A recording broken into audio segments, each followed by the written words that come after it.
तो ये क्वेश्चन अपन सॉल्व कर रहे थे पिछली क्लास में। अब इसके आगे बढ़ते हैं। अभी तक अपन ने क्या किया था, यूडीएल और ये पॉइंट लोड की वजह से आरए और आरबी कैलकुलेट किए थे। उसके बाद शियर फोर्स डायग्राम बना लिया था। अब बेंडिंग मोमेंट डायग्राम बनाएंगे। ये है, लिखा है BMD। बेंडिंग मोमेंट डायग्राम बनाने के लिए अपन को शुरुआती डाटा वही सब चाहिए जो अपन ने शियर फोर्स डायग्राम के लिए निकाला था। आरए और आरबी की वैल्यू निकाली थी, कितनी कितनी आई। आरए आया 57.5 किलो न्यूटन, आरबी आया 32.5 किलो न्यूटन।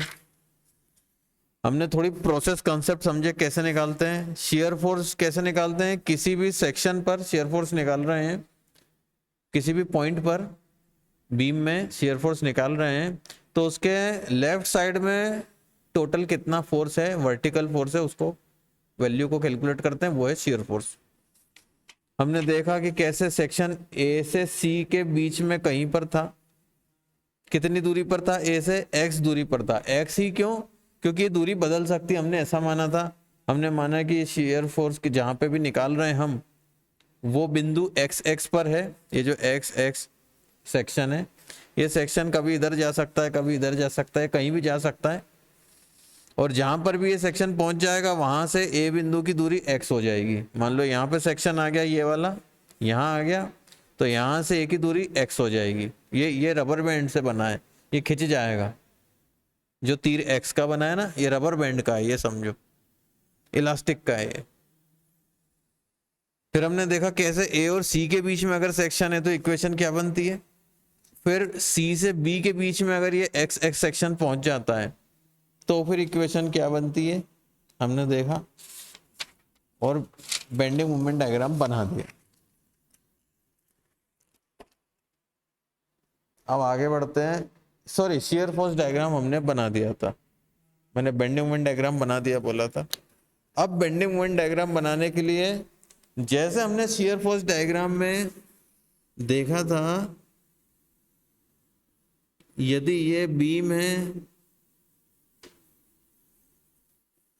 ये इसके ऊपर लगने वाले लोड हैं,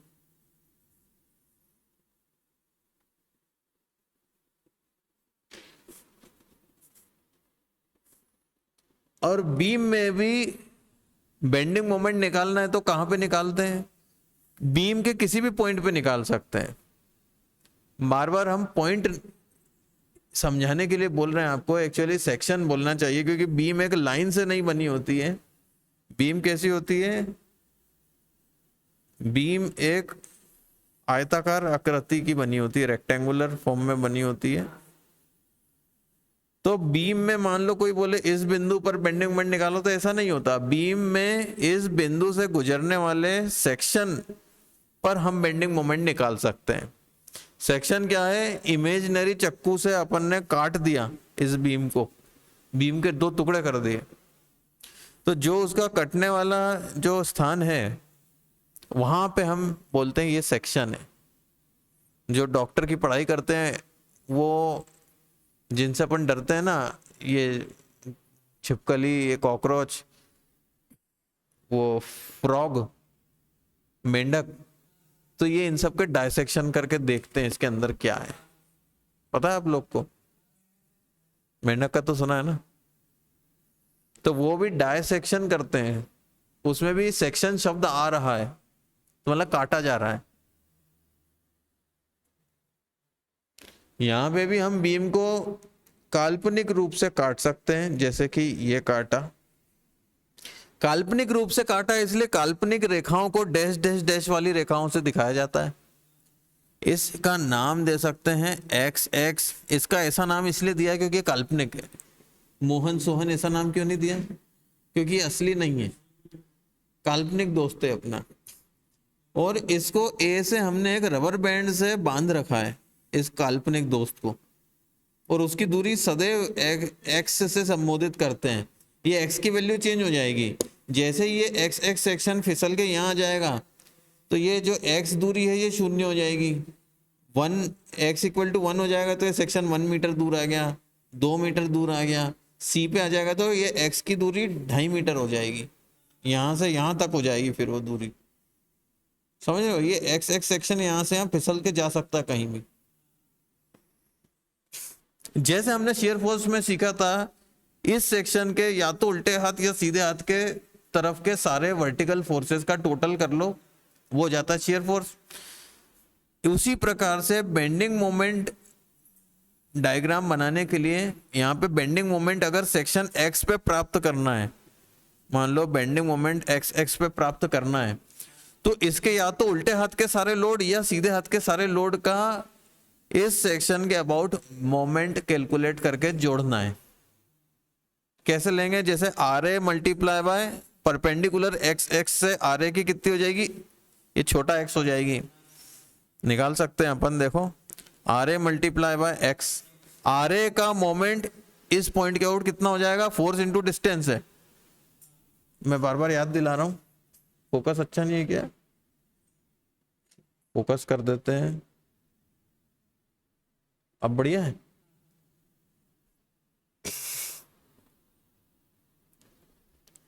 आर ए का मोमेंट इस बिंदु के अबाउट, कौन सा बिंदु है ये, जो बीम और एक्स एक्स का इंटरसेक्शन है, चौराहा है ये वाली कौन सी रोड है, खुजनेर रोड से हॉस्पिटल जा रही है, और ये वाली रोड ब्यावरा नाके से खिलचीपुर नाके से जालपा माता जा रही है, इंटरसेक्शन चौराहा। तो फोर्स इंटू परपेंडिकुलर डिस्टेंस, ये फोर्स है, ये परपेंडिकुलर डिस्टेंस है। अब यूडीएल का भी देखेंगे, यूडीएल हालांकि ए से लेके सीधा पूरा लग रहा है, लेकिन हम सिर्फ इतना यूडीएल ही कंसीडर करेंगे, क्यों, क्योंकि यही है जो इस सेक्शन के उल्टे हाथ का है, राइट साइड का नहीं देखना है, भूल जाओ। सीधे हाथ में जो यूडीएल है उसकी लंबाई कितनी है, एक्स, है ना। इस यूडीएल का जो सिर्फ उल्टे हाथ की तरफ वाला है, इस यूडीएल का केंद्र कहां पे आएगा, मान लो यहां पे आएगा, तो ये दूरी कितनी रहेगी, x/2, आधी दूरी रहेगी। अब अगर इसमें अपन परपेंडिकुलर डिस्टेंस और फोर्स का मल्टीप्लिकेशन करके मोमेंट निकालें, मोमेंट क्या है, force into perpendicular distance. Force कितना आएगा, जितना यूडीएल की इंटेंसिटी है, तीव्रता है, मल्टीप्लाई बाय जितनी उसकी लंबाई है, ये आ गया फोर्स। इसमें डिस्टेंस का मल्टीप्लाई करेंगे, डिस्टेंस कितना है, x/2। डिस्टेंस किसका लेंगे, फोर्स के केंद्र का सेक्शन से, किसके किसके बीच में दूरी है, फोर्स के केंद्र से दूरी है सेक्शन से, तो ये है x/2।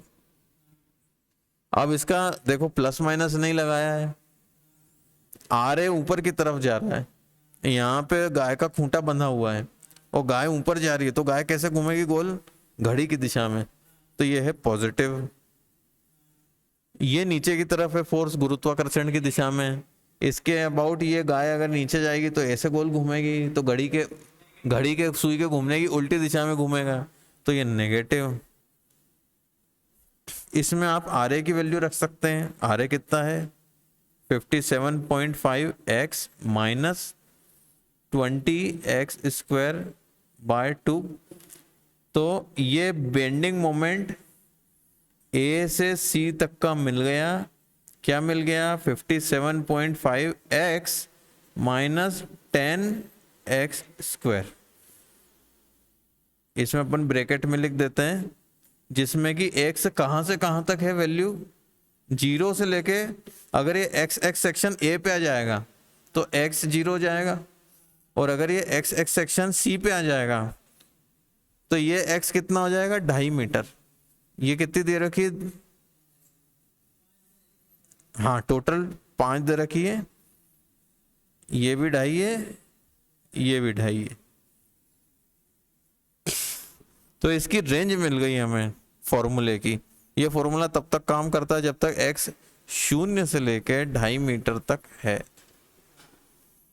अब अगर ये इक्वेशन आपने बना लेना तो बेंडिंग मोमेंट डायग्राम बनाना बहुत आसान लगेगा, वरना क्या, ये अगर x वाला सिस्टम आप ना करो तो एक ये भी तरीका कर सकते हो, देखो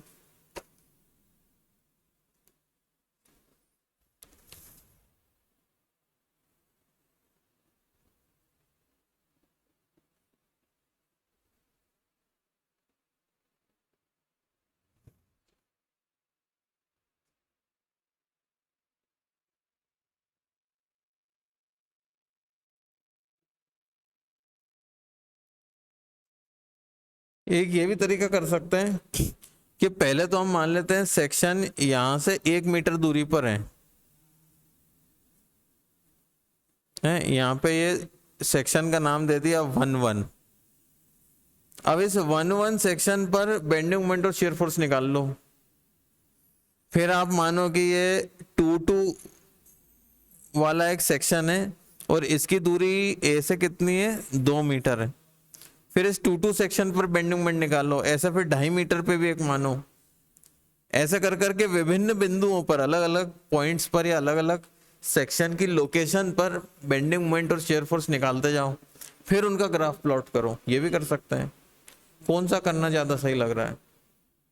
सही तो दोनों है, मतलब कौन सा ज्यादा आसान आपको दिमाग में लग रहा है?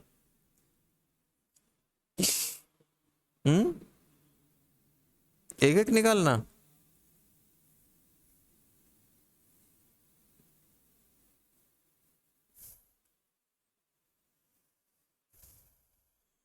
ये अभी तो आपको ठीक लग रहा है, बाद में परेशान हो जाओगे। इसमें क्या है, यहां से 1 मीटर दूरी पर अगर निकालना है बेंडिंग मोमेंट, तो bending moment at x equal to 1 लिख दो और इसमें x की वैल्यू 1 रख दो, बहुत आसानी से निकल जाएगा। -10 कितना जाएगा?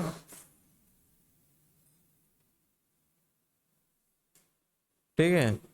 फिर bending moment at x equal to 2 metre चाहिए, तो 57.5 इंटू 2 -10 इंटू 4, 2 का स्क्वायर। देख रहे हो, x इक्वल टू 2 रख दिया, इसमें कितना आएगा इससे?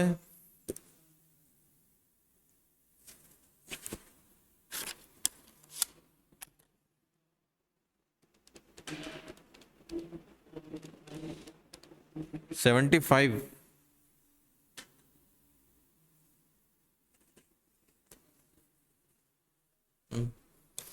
फिर bending moment at x equal to 2.5 चाहिए,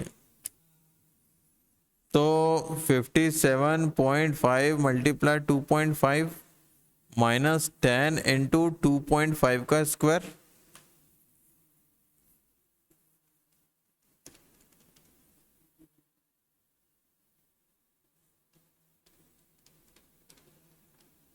$81.25।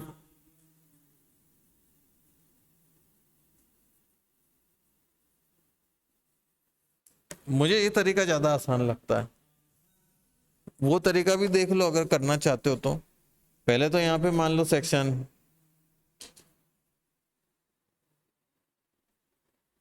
तो इसको नाम दे दो बेंडिंग मोमेंट 1।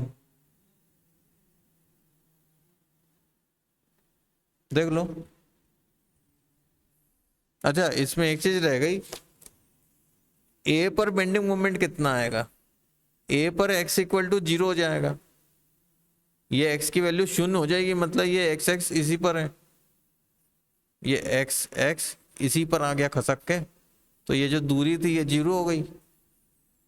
तो यहां पे लिख देता हूं, कहां लिखूं?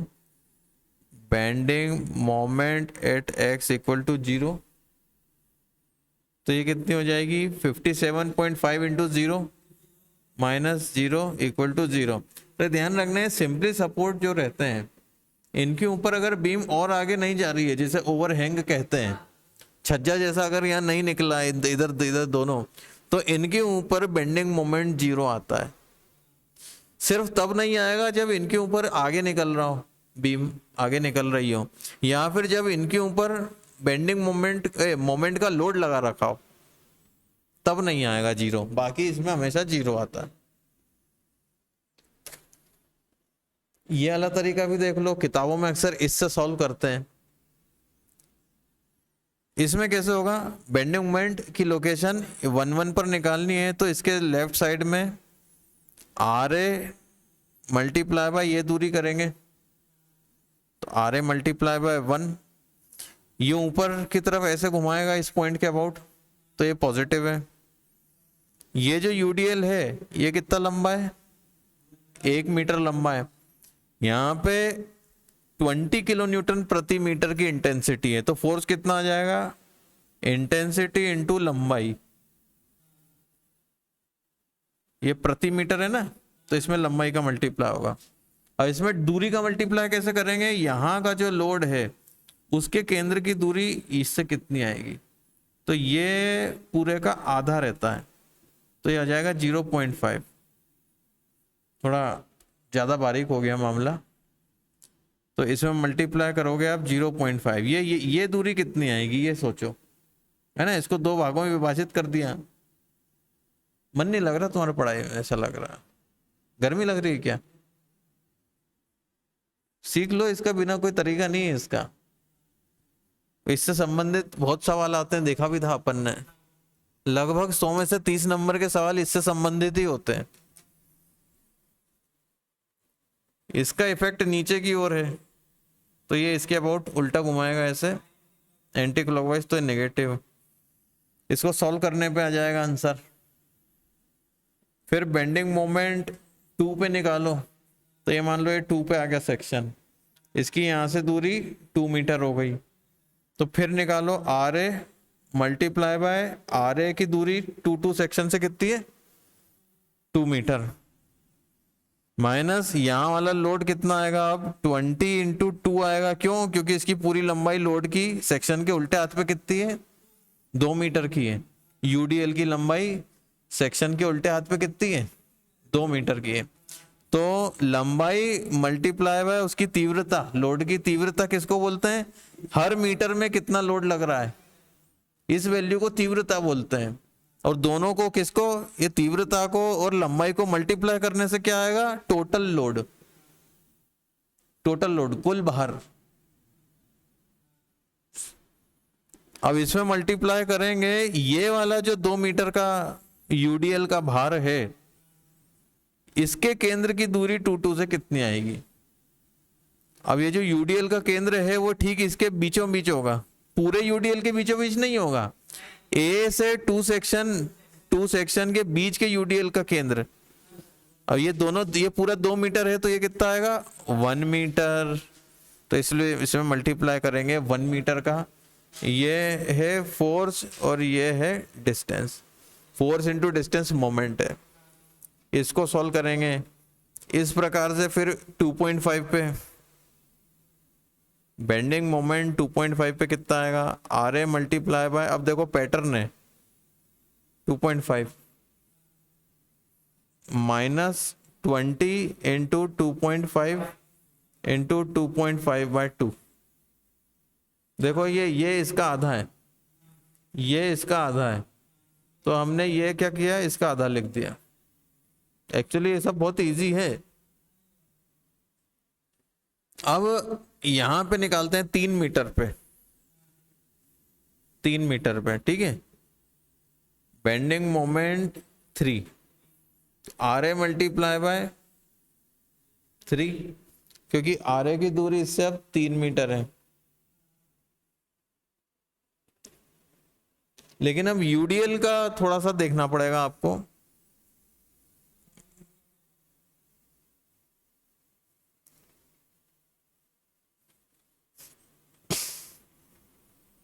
यूडीएल है 2.5 मीटर का, और आप निकाल रहे हो बेंडिंग मोमेंट ये 3 सेक्शन पर। लो तुम क्या मोबाइल में क्या देख रहे हो, अच्छा कैलकुलेटर है अब इस यूडीएल के केंद्र की दूरी, सीजी की दूरी, यूडीएल का सीजी बोलते हैं, यूडीएल के सीजी की दूरी ये 3 सेक्शन से कितनी आएगी, ये डायग्राम से समझ में आएगा। देखो इसका सेंटर मान लो यहां बना रहा हूं मैं, तो ये भी कितना आएगा 2.5/2, ये भी कितना आएगा 2.5/2। ये दूरी और जोड़नी रहेगी इसमें, ये कितनी आएगी, ये पूरा यहां से यहां तक कितना है, अच्छा ये पूरा यहां से यहां तक है 3 मीटर। इसमें हमें कौन सी दूरी चाहिए, इस यूडीएल के सेंटर की 3 से चाहिए। तो इसमें क्या क्या जोड़ेंगे, एक तो ये जोड़ेंगे और ये जोड़ देंगे, ये कितना मिल गया? हाँ, अब ये कैसे मिलेगा? इस पूरे में से हम यहां से यहां तक की माइनस कर दें तो ये कितना मिलेगा? 0.5। अब ठीक है ना, 2.5 प्लस 0.5 कितना हुआ? 3। सही है। तो ये 0.5 प्लस ये करना है, तो इसमें जो परपेंडिकुलर डिस्टेंस वो कितना है? 0.5 प्लस 2.5/2। ये इसमें आपको समझना है कैसे निकालना है। इसका कोई शॉर्टकट फॉर्मूला नहीं है, ये बीम के ऊपर निर्भर करता है, लोड की लोकेशन पर निर्भर करता है। ये हर बीम का हर क्वेश्चन का अलग आएगा। ये आपको डायग्राम को देख के समझना है, इसलिए इस वाले में तो डायग्राम बनाना जरूरी ही है। डायग्राम के बिना आप ये सॉल्व कर ही नहीं सकते। अगर मान लो धुरंधर हो आप, मुंह जवानी मन ही मन सॉल्व कर रहे हो, तब भी आपको दिमाग में डायग्राम बनाना पड़ेगा। आंख बंद करके डायग्राम दिख रहा है तो आप ये सॉल्व कर लोगे, वरना ऐसे डायरेक्ट फॉर्मूले नहीं है इस चीज के। तो यहां अपन आए थे RA इंटू 3, ये RA है, इसमें अपन ने 3 का मल्टीप्लाई क्यों किया? क्योंकि RA की परपेंडिकुलर 3 सेक्शन से है 3 मीटर, ये क्लॉकवाइज है। अब माइनस ये UDL है, UDL की टोटल वैल्यू कितनी आएगी? UDL की तीव्रता इंटेंसिटी मल्टीप्लाई UDL की लंबाई। ये हाँ, तो ये प्लस ही तो है, ये नेगेटिव रहेगा। देखो ये UDL गुरुत्वाकर्षण की दिशा में लागू हो रहा है, तो यहाँ पे अगर खूंटा बंधा है और गाय इधर जा रही है तो कैसे घूमेगा? ये घड़ी की उल्टी दिशा में, तो इसलिए ये नेगेटिव साइन लिखा है। ये आया फोर्स। अब इसमें डिस्टेंस चाहिए, तो डिस्टेंस ये रहा, कितना आया?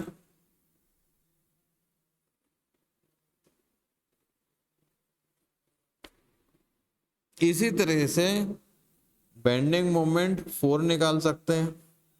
अब RA इंटू 4 माइनस UDL की कुल लंबाई चेंज नहीं हो रही है, अब वो तो 2.5 और 20 ही है, अब बस ये D चेंज हो रहा है।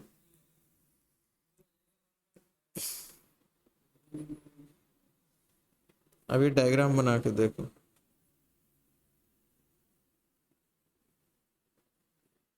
इसको तो अपन भूल ही गए 40 किलो न्यूटन को।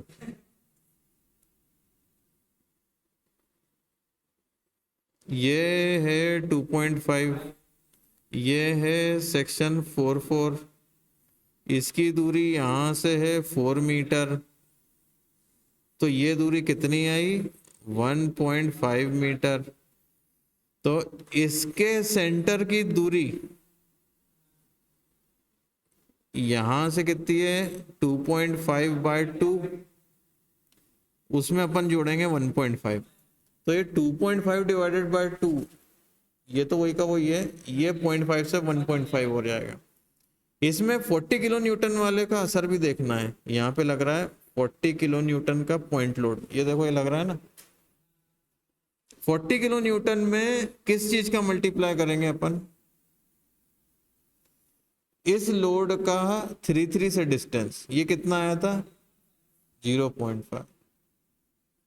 ये भी माइनस में आएगा क्योंकि ये नीचे की तरफ है और उल्टा घुमा रहा है।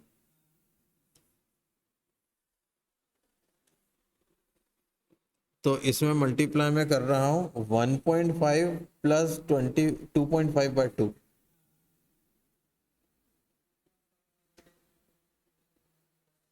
और इसमें -40 मल्टीप्लाई 1.5। देखो ये 40 है, इसकी 4 सेक्शन से कितनी दूरी है? 1.5। अब बेंडिंग मोमेंट 5, अभी आप लोगों को बताना है। अब ये क्या नाम तुम्हारा? हर्षल। हाँ, अब तुम बताओ। हाँ नहीं, मैं पहले बना देता हूँ इसको। ये है 5, ठीक है, ये है RA, यहाँ पे लग रहा है मस्त हंसता खेलता UDL, ये है पॉइंट लोड। अरे यार, ये किलो न्यूटन में है। ये कुल दूरी है 5 मीटर और ये है 2.5 मीटर। हाँ, अब बताओ बेंडिंग मोमेंट में क्या लिखूं सबसे पहले, आर ए इंटू 5, क्यों? क्योंकि सेक्शन से आर ए की दूरी कितनी है, 5 मीटर, सही है, आर ए इंटू 5। अब इसमें बताओ यूडीएल की, राधा तुम बताओ यूडीएल का कुल लोड कितना है? नहीं नहीं, ऐसे ये तो बेटा पॉइंट लोड है ना, ये यूडीएल ये वाला, इसकी तीव्रता कितनी है, इंटेंसिटी है, इसकी वजह से लगने वाला कुल लोड कितना है, टोटल लोड, कुल लोड, कुल टोटल एक ही बात है, ये तीव्रता मल्टीप्लाई बाय, हाँ भूल जाते हो यार तुम, अभी तो बोल रहा हूँ मैं इसलिए बार बार बोलना पड़ रहा है, 20 मल्टीप्लाई बाय 2.5। अब ये बताओ राधा, ये जो यूडीएल है इसके सेंटर की दूरी 5 से कितनी आएगी?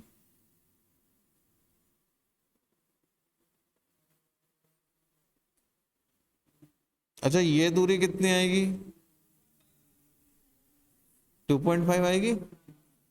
इसमें सिर्फ इतनी दूरी और जोड़नी है, क्या ये दूरी इस दूरी की आधी होगी? तो ये दूरी कितनी होगी, 2.5/2, तो 2.5/2 प्लस, हाथ तो गया,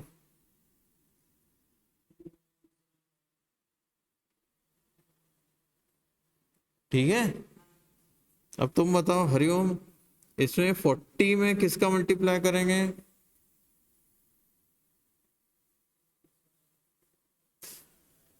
मतलब अरे उसे ही बता लेना दो ना, अब क्या, अब तो बहुत आसान है बताना, 2.5,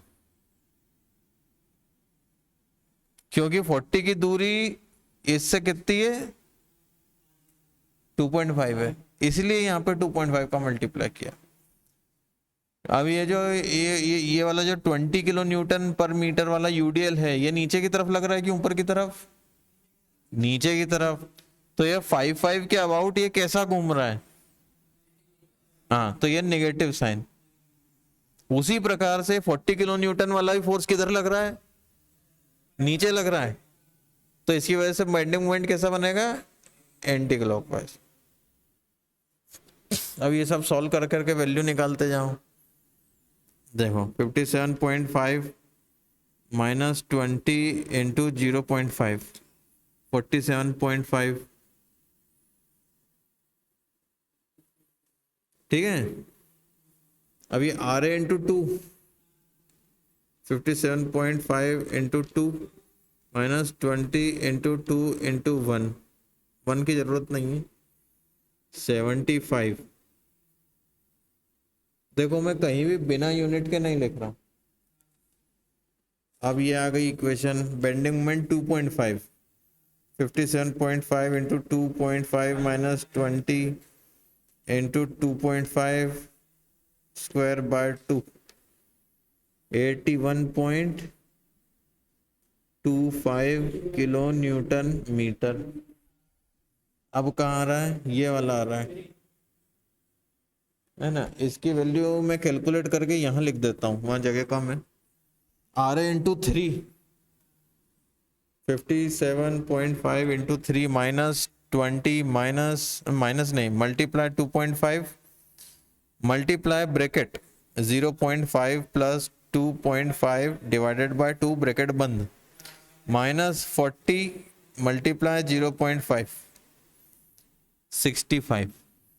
अभी देखा आपने, एक पैटर्न देखा कि नहीं देखा, पहले 47 थी, फिर बढ़ी 75 हुई, फिर बढ़ी 81 हुई, अब वापस कम हो रही है। ये भी आपको समझना है, ऐसा कब होगा, ये भी क्वेश्चन आता है। अभी देखो, अभी और देखो, अब बेंडिंग मोमेंट 4, इसकी वैल्यू मैं यहीं लिख देता हूं, R A into 4, 57.5 multiply 4 minus 20, अरे minus 20 multiply 2.5 multiply bracket 2.5 divided by 2 plus 1.5 bracket बंद, -40 इंटू 1.5 32.5।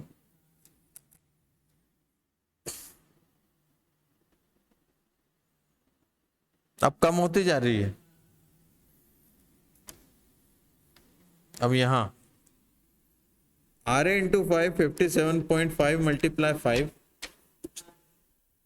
पन्ना उठ रहा है -20 इंटू 2.5 दिख रहा है into bracket 2.5 plus 2.5 divided by 2 bracket बंद -40 इंटू 2.5। कोई बता सकता है इसकी वैल्यू कितनी आएगी? इक्वल टू दबाते सही इसकी वैल्यू आएगी 0। ये देखो, हाँ, क्योंकि इसके नीचे एक सपोर्ट है और ये सिंपली सपोर्ट है जिसके ऊपर ओवरहैंग भी नहीं है और इसके ऊपर कोई ऐसा लोड भी लगा हुआ नहीं है। यदि ऐसा लोड लगा हुआ है ना, ये घूमने वाला लोड भी लगा रहता है जिसे कहते हैं मोमेंट लगा है, तो फिर नहीं आएगा 0।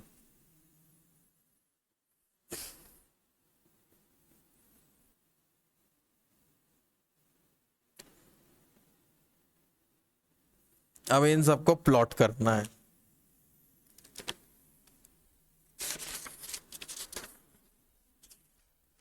ये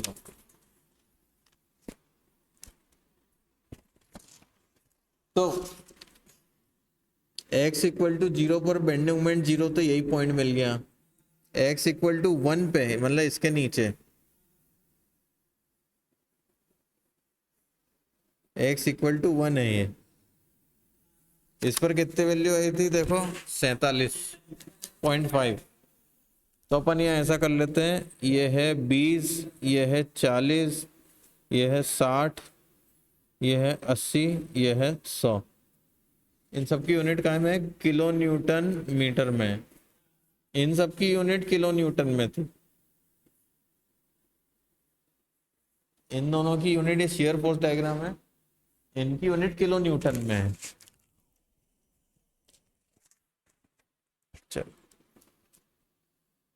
तो 47.5, तो मैं 60 और 40 के बीच में मान लेता हूँ, बीचों बीच होगा 50 और 50 और 40 के बीच में आएगा 45, लेकिन 47.5 चाहिए तो इसके ऊपर बनेगा, मतलब मान लो यहाँ दिख रहा है। तो ये इसके सीधे में एक बिंदु बना दिया, इस पे वैल्यू लिख देता हूं मैं 47.5 किलो न्यूटन मीटर। अब x इक्वल टू 2,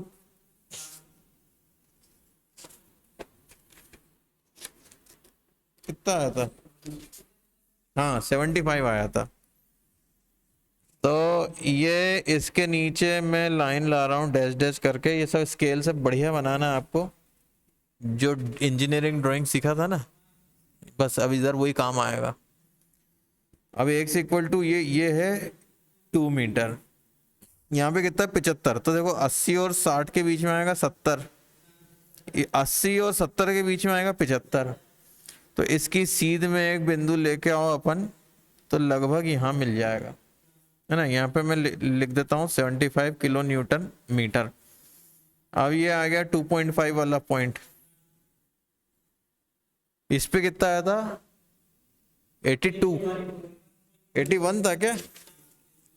हाँ ये रहा 81.25, है ना। अब आप ये हाथ से ये सब बना रहे हो ग्राफ, तो 81.25 भले ही ना कर पाओ, 81 तक तो एक्यूरेट बना ही देना। तो देखो 80 के जस्ट ऊपर थोड़ा सा एक लाइन सीध में ले जाना स्केल से, और यहाँ करीब आ जाएगा पॉइंट। ये थोड़ा मैंने कागज टेढ़ा पकड़ा हुआ है, तो यहाँ पे लिख देता हूं मैं 81.25 किलो न्यूटन मीटर। अब आपने याद है इंजीनियरिंग ड्राइंग में एक अपन ने पढ़ा था, जिसमें पैराबोला बनाने के लिए अपन ने कुछ 4 बिंदु बना लिए थे, फिर उनको स्मूथली एक हाथ से जोड़ा था। तो उस वक्त तुम लोग सब दिमाग में सोच भी रहे थे कि क्यों पढ़ना पड़ रहा है, ऐसा कभी काम पड़ेगा क्या जीवन में, जबरदस्ती हमारे सिलेबस में डाल दिया गया है, आओ आंदोलन करें। आप सोच भी रहे थे ना, ये वो उस दिन इसीलिए पढ़ाया था कि यहाँ पे पैराबोला बन रहा है। याद है मैंने बताया था शियर फोर्स डायग्राम में, अगर x की पावर, x की घात इक्वेशन में अगर एक आती है, 1 आती है, तो स्ट्रेट लाइन बनती है। लेकिन आप देखो इधर x की पावर 2 आई थी जब अपन ने ये बेंडिंग मोमेंट की इक्वेशन डेवलप करी थी। 1 भी है 2 भी है, तो जो ज्यादा वाली रहती है उसे देखा जाता है। अब यहाँ x की पावर 2 है, तो इसका मतलब ये स्ट्रेट लाइन नहीं बनेगा, ये एक सीधी रेखा के ये पॉइंट नहीं है, ये है पैराबोला के पॉइंट या कर्व के पॉइंट।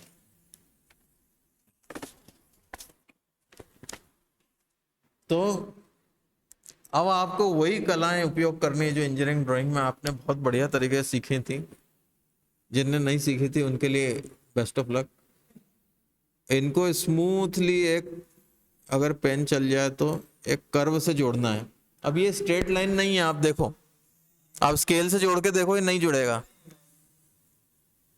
इसके बाद अब जो पॉइंट मिल रहे हैं वो स्ट्रेट लाइन के मिलेंगे। अब इसके बाद है x इक्वल टू 3 पे अपन ने निकाला है bending moment, x equal to 4 पे निकाला और x इक्वल टू 5 पे निकाला है। यहाँ पे मैं लिख दे रहा हूँ 3 मीटर, 4 मीटर, 5 मीटर। 3 पे कितनी आई थी वैल्यू?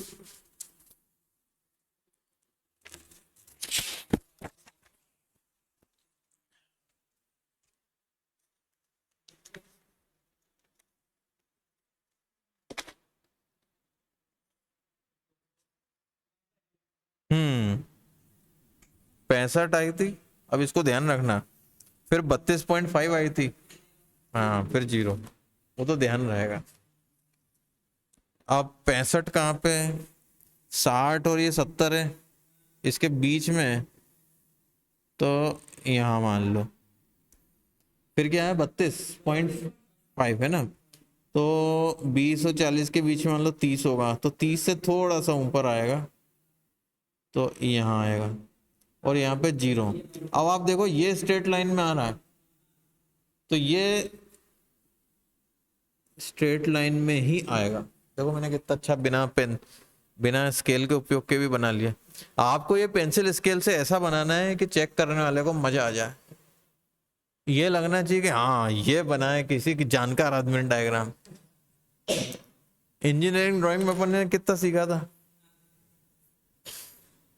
अब इसमें भी आप चाहो तो 45 डिग्री के एंगल की इसमें लाइनें बना सकते हो। इसको क्या बोलते हैं? हैचिंग। हाँ, ऑटोकैड में भी आती हैं, लिब्रेकैड में भी आती हैं, अपन ने बनाया भी था। इससे हाईलाइट हो जाता है। अब आप एक बात बताओ, अब ये डायग्राम देखो, अभी अपने सवाल तो हो गया है। अब ये डायग्राम देख के बताओ शियर फोर्स सबसे ज्यादा कहां पे था? नहीं यार, ये शियर फोर्स ये है, बीच में तो 0 हो रहा है यहाँ,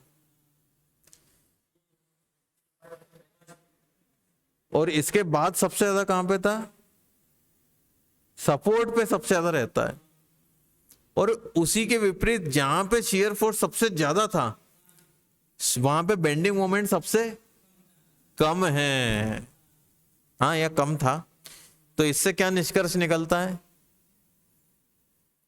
सपोर्ट पर बेंडिंग मोमेंट सबसे कम होता है और शियर फोर्स सपोर्ट पे सबसे ज्यादा होता है। सपोर्ट पर बेंडिंग मोमेंट सिर्फ तब ज्यादा आएगा जब ओवरहैंग है, वो पढ़ेंगे सवाल। जैसे सपोर्ट है, इसके बाहर निकली हुई है बीम, इसको क्या बोलते हैं? ओवरहैंग। और एक चीज बताओ, शियर फोर्स इसमें सबसे ज्यादा शून्य के करीब कब आता है? ये शून्य की लाइन है, यहां लिख दो, यह है 0, सबसे करीब, लगभग सेंटर पे। लगभग क्या, यहां तो एग्जैक्ट सेंटर पे ही है। यहां पे शियर फोर्स पॉजिटिव था, लेकिन यहां पे शियर फोर्स नेगेटिव है।